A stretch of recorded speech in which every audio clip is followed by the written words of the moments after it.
एक लड़की जिसकी उम्र 20 साल के आसपास है, बार बार थाने के चक्कर काट रही है और पुलिस वालों से बोल रही है कि उसका पिता जो पिछले 4 सालों से गायब है उसके बारे में क्या हुआ, आप लोग उसे कब ढूंढ कर लेकर आओगे।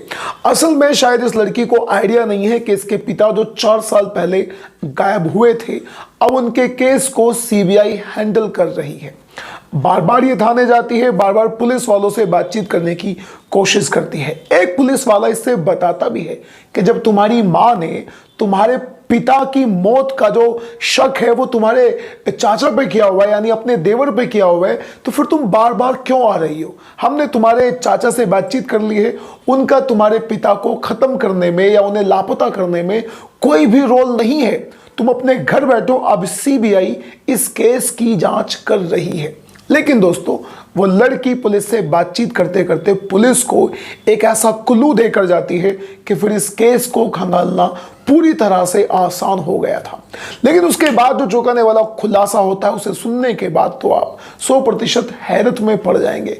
मेरा नाम है नीरज शर्मा और आज की सच्ची घटना को आप तक पहुंचाने के लिए दोस्तों, इस मामले में क्या हुआ था सारी बात आपको बताने के लिए मैं आपको लेकर चलता हूं गाजियाबाद में। गाजियाबाद में एक जगह, उस जगह का नाम है सिहानी गेट। ये मामला वहीं का है। वहां पर चंद्रवीर सिंह नाम का एक व्यक्ति अपनी पत्नी जिसका नाम है सविता और ये लड़की जिसकी उम्र आज की डेट में 20-22 साल के आसपास हो चुकी है, इनके साथ बड़ी आसानी से बड़े मजे से अपना जीवन जी रहा था। चंद्रवीर को शराब पीने की आदत थी, लेकिन बावजूद उसके उनके घर में सब कुछ अच्छा ही चल रहा था। एक दिन चंद्रवीर जब अपने घर वापस आता है तो वो देखता है कि उसकी जो पत्नी है कमरे में एक व्यक्ति के साथ है। कोई हैरत वाली बात नहीं है, लेकिन जिस स्थिति में वो उन्हें देखता है असल में उसकी पत्नी को उस व्यक्ति के साथ उस स्थिति में नहीं होना चाहिए था। वो लोग आपस में एक दूसरे के साथ सेक्सुअल रिलेशनशिप बना रहे थे। वो एक आपत्तिजनक अवस्था में थे। इस बात को, इस घटना को देखने के बाद चंद्रवीर वहां पर तो कुछ नहीं करता, लेकिन उसके दिमाग में ये बात खटक गई थी। उस पड़ोसी से वो नफरत करने लग गया था। अब वो आए दिन शराब पीने के बाद अपनी पत्नी से लड़ाई करना शुरू कर देता है, जिसके बाद उसकी पत्नी नाराज हो जाती है। लेकिन उसके बावजूद भी चंद्रवीर नहीं मानता और रोज उसे पीटता भी है। शराब पी कर आता है, गाली गलौज करता है और उसे पीटता भी है। इसी बीच समय गुजरता चला जाता है। सविता के दिमाग में एक षड्यंत्र भी उपजता है।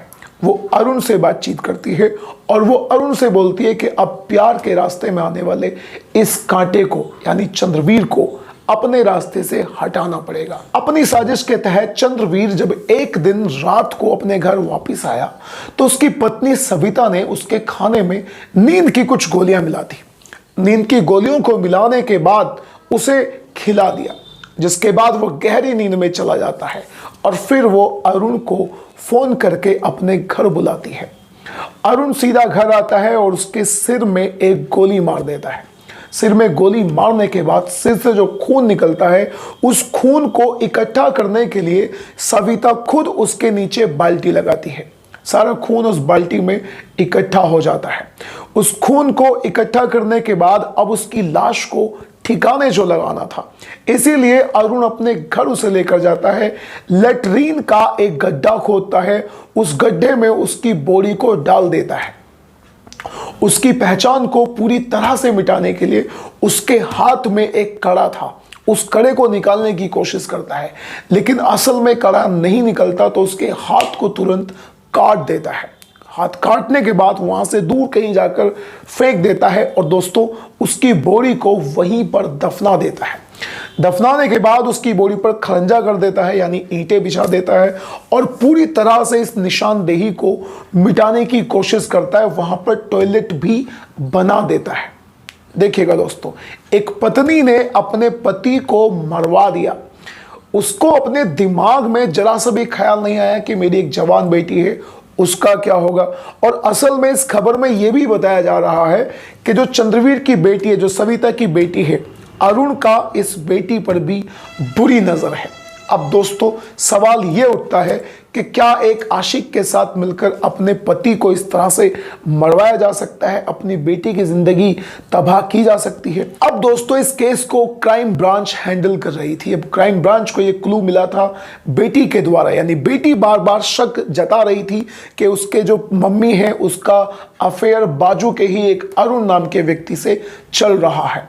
इसी वजह से जब सविता से बड़ी सख्ती से पूछताछ की गई तो सविता ने ये सारे राज उगल के रख दिए। अब दोस्तों जरा सोच कर देखिएगा कि क्या इस तरह की घटनाएं ठीक है। बाकी जो कुछ भी आप कहना चाहते हैं इस तरह की घटनाओं के बारे में अपनी राय कमेंट बॉक्स में जरूर बताइएगा। लेकिन यहां मैं आप लोगों को बताना चाहता हूं कि इस तरह के कांड करने से फायदा कुछ भी नहीं होता। सविता को और अरुण को सीबीआई का कहना है कम से कम 20 साल की उम्र कैद भी हो सकती है या फिर उन्हें फांसी तक की सजा भी हो सकती है। अब आप क्या कहना चाहते हैं इस तरह की घटनाओं के बारे में? गलती किसकी थी? चंद्रवीर, उसकी बेटी, उसकी पत्नी सविता, या फिर अरुण की? जो कुछ भी आप कहना चाहते हैं अपनी राय कमेंट बॉक्स में जरूर दीजिएगा। अब हम मिलते हैं किसी अगली वीडियो में किसी दूसरी घटना के साथ। तब तक के लिए नमस्कार।